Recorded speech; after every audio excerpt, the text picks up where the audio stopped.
16-year-old Danielle Pratt, who had her hands full with Justice's 5-year-old sister, asked her fiancé, 39-year-old Robert Bobby Kern, if he would drive Justice to school, and together they dropped the teen off at Mount Dora High, expecting her to get a ride home later on the bus. When Justice failed to return home that day, her mother assumed she was with one of her many friends and wasn't immediately concerned. However, by the next morning, when Danielle still hadn't heard from her daughter, she started to get a sickening feeling and hurriedly called the police to report Justice missing. Police initially questioned whether Justice had simply run away, if only for the weekend, as the teen had recently been forced to change schools as a result of her family moving to Sorrento just a few months prior. This sort of transition can be difficult for anyone, but especially for a straight-A high school student midway through their sophomore year. So police assumed this to be typical teen behavior, and the girl was likely spending the weekend with friends. Her friends, however, insisted Justice was responsible and exceedingly mature for her age, and her mother stated that she had no reason to run away. In fact, the more people the police spoke to about Justice, the clearer it became that something had to be seriously wrong, as everyone had only good things to say about the 16-year-old. Other friends assured the investigators that she wasn't depressed, she didn't take illicit substances, and she wouldn't just run away, even though her mom moved her around frequently. This last part was certainly true. Over the past few years, the family had moved multiple times for unknown reasons, but in each school Justice attended, she left with a new group of devoted friends, most of whom she seemed to keep in touch with after leaving. The police definitely had their work cut out for them during the initial interviewing process, talking to literally dozens of teens about the missing girl. Soon, bizarre rumors had started circulating on social media. Among them, Justice had been spotted sleeping in cemeteries, or she was being hidden at the house of a friend after running away. These rumors all turned out to be falsehoods told with the goal of selfishly gaining attention, and those most loyal to Justice started picking fights with the ones suspected of spreading the misinformation, leading to at least one girl being suspended from school at that time. Police eventually narrowed down the massive pool to a handful of Justice's closest school friends to talk to them about the missing teen's behavior at school on Friday, or if they had been with her at any point that weekend. What they learned from these friends completely derailed their prior assumptions and caused the investigation to be drastically rerouted. Not only had Justice not been with them that weekend or Friday afternoon, but none of them had seen Justice at school that day. A Snapchat posted at 6:48 a.m. to Justice's account shows that the teen had been dressed and ready for school just before leaving the house that day. But no one at Mount Dora High could recall seeing Justice on April 13th. How odd, thought the investigators, that Justice seemingly vanished between being dropped off at school at 7:25 a.m. and actually making it into the building for first period. Before investigators could dive deeper into this unusual development, a heartbreaking and tragic new piece of evidence would come to light. The following footage has never been seen before. Yep. So I think we passed like Woodmusset Road when we came in. So if we kept walking west, run into the road. It's hard to know which way these trails are I know, and out above. what I did was I walked straight out east. That way I knew the sun was on my back with that marking there, so we're right in the area. You're not going to be able to follow us all the way back here. We've taken a number of different trails. Right now we're headed in an easterly direction. We're trying to find the trail that he saw it on. If it's possible, we may have, if we could get Air 1 to come up, maybe assist. It's getting real dark back here now. I don't know. There should be a whole bunch of vultures near it. I don't see any footprints. I think if it was anywhere, it's back up in this trail. I see my dog looks right there. Lots of trees down.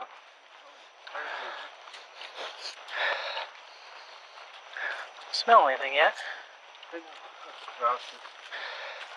Let's see if they got our footprints. Yeah, there's boots right there, right? Yep, those are our boot prints, yep. Alright, so find a different place. I smell something. Here. Man, see, it's strong right here. You smell it? Up here on the right a little farther. There, yeah, we're getting there now. I mean, it's got to be right in here. I feel like I was turning this path and it was right up there in the woods right there.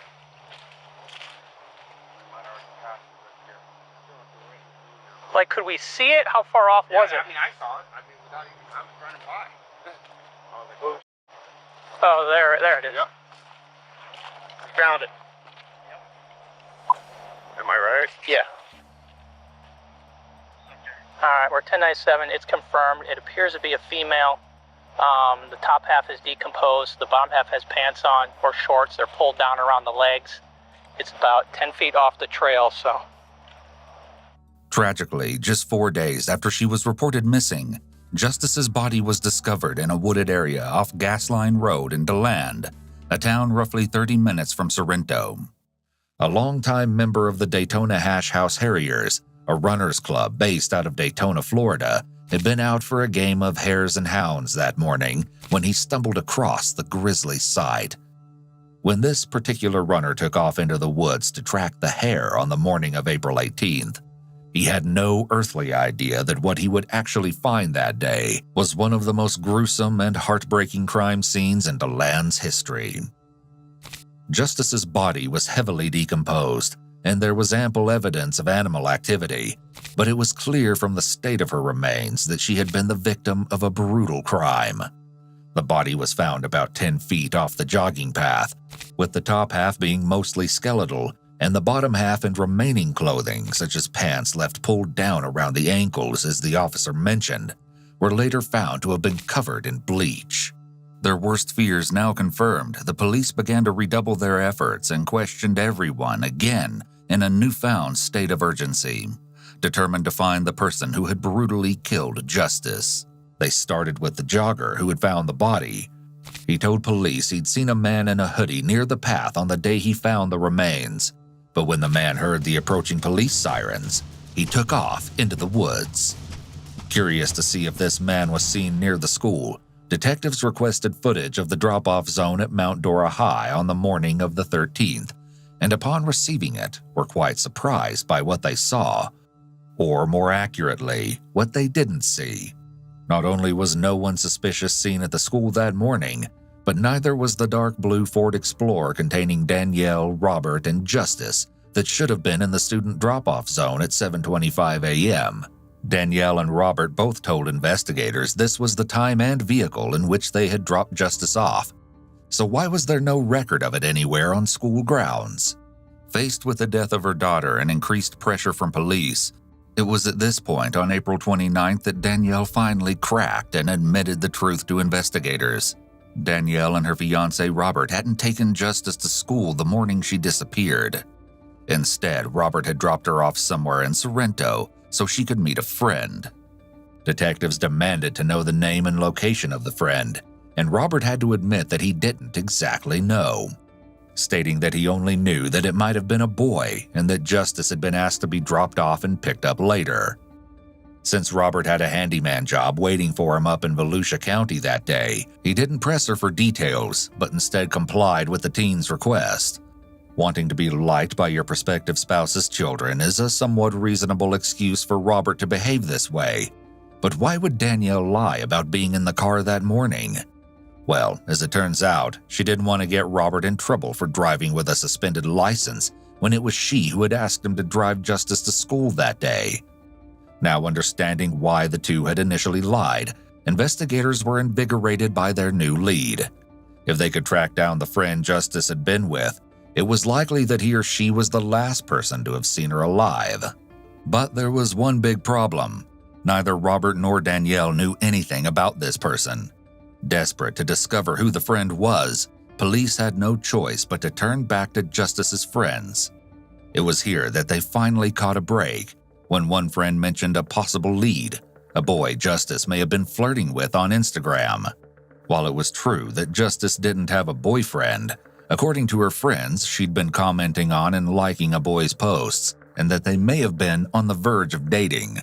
The only problem was the friend also didn't know the boy's handle or his full name, So the police had to dig through Justis's social media account to find any contact she may have made through the platform, and what they found was disturbing. Direct messages that had been sent to the teen's Instagram during the weeks leading up to her death read as follows. "You're a cutie. How old are you? You got a BF. Talk to me, beautiful. You don't like guys. I love your cover photo. God, you're sexy as f." All the messages came from the same profile, one supposedly belonging to an 18-year-old muscle-bound young man living in the area, though no one matching the photos had ever attended any of Justis's schools or was recognized by anyone who knew her. Even though Justis herself never responded to any of these messages, detectives felt confident that the owner of this Instagram account was the key to solving this case, and, as it turns out, they were right. However, not in the way anyone could have possibly imagined.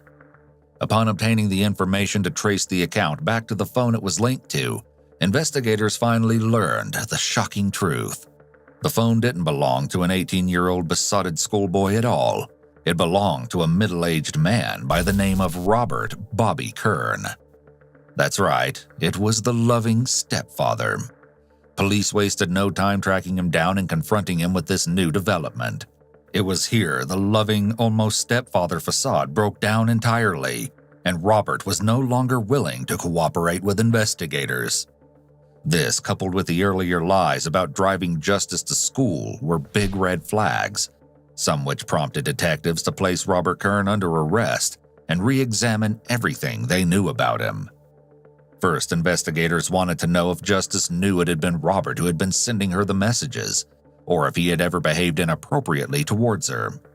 It's unknown, but it's not hard to imagine she didn't know yet, since despite Danielle referring to Robert as her fiancé, they'd only been dating since the late fall of the previous year, and Robert only stayed at the house periodically. It's entirely possible Robert did make her uneasy. However, despite him telling investigators how they were already practically family, one of her closest friends, Rochelle, was quick to point out that he was definitely not her stepfather. Yeah, it was Friday night, and her mom's boyfriend came to my house and was like, "Oh, have you guys seen Justis?" and stuff like that. I said, That was on Friday? Yeah, Friday night. He came to my house. Is that the stepdad or real dad? It's a stepdad. It's like her mom's boyfriend. He's not really like a stepdad. She just like got with him, I guess, or something like recently. This had been the first time Rochelle had ever seen Robert, since Justis had always stayed over at Rochelle's house. She stayed over so frequently, in fact, that investigators had to question if Justis was uncomfortable in her own home. She'll always be at my house, and then like when she moved, I'll talk to her like a couple times a week, probably, like only text her. And then I started like calling her more, like after her birthday. And then we started like calling each other, and then she started like staying over my house, like on the weekends. How many times do you think she's been to your house? A lot, all the time.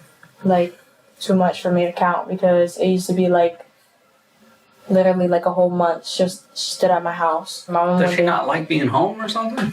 I don't know. That's what my mom was saying. Like the other day, me and my mom and my sister were talking, and my mom was like, well, like she used to stay over here and you guys never go sleep over her house. So it kind of seems like she don't like being at her house and stuff like that. I don't know. It's because like, I don't know why. She never really told me nothing like that.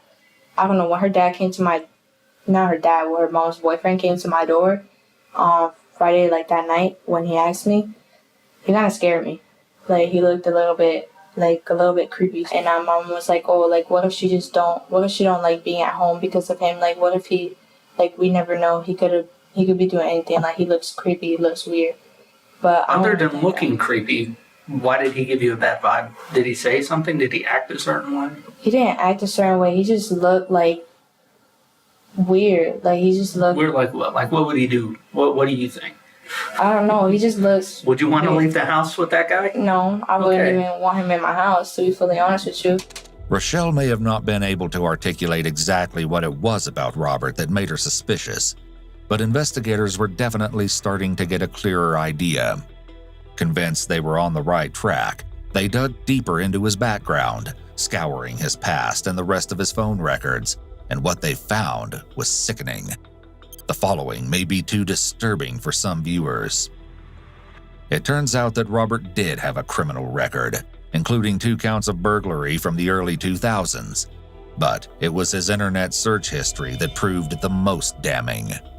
Police found searches such as knockout drugs, GHB, and chloroform, along with several searches for father-daughter, between father and daughter, and brunette in the woods in the weeks leading up to Justis's disappearance.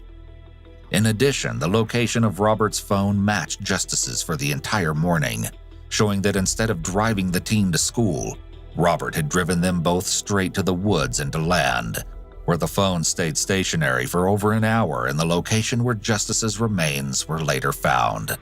It was during this stationary period, a time Robert originally claimed he'd been working a handyman job in Volusia County, that investigators believe he dragged the teen from the car into the woods, then proceeded to brutally assault and murder her.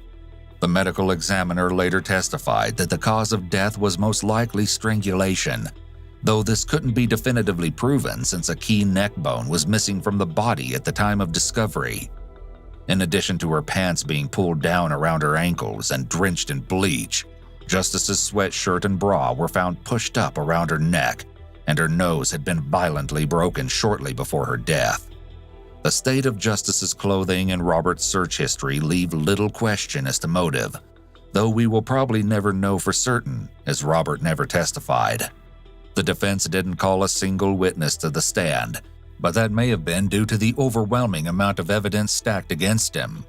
In addition to the plethora of lies Robert had told investigators and the information gathered from his phone, bits of plant matter from the exact area Justis's remains were found were located in his car after he stated he had never been to the area.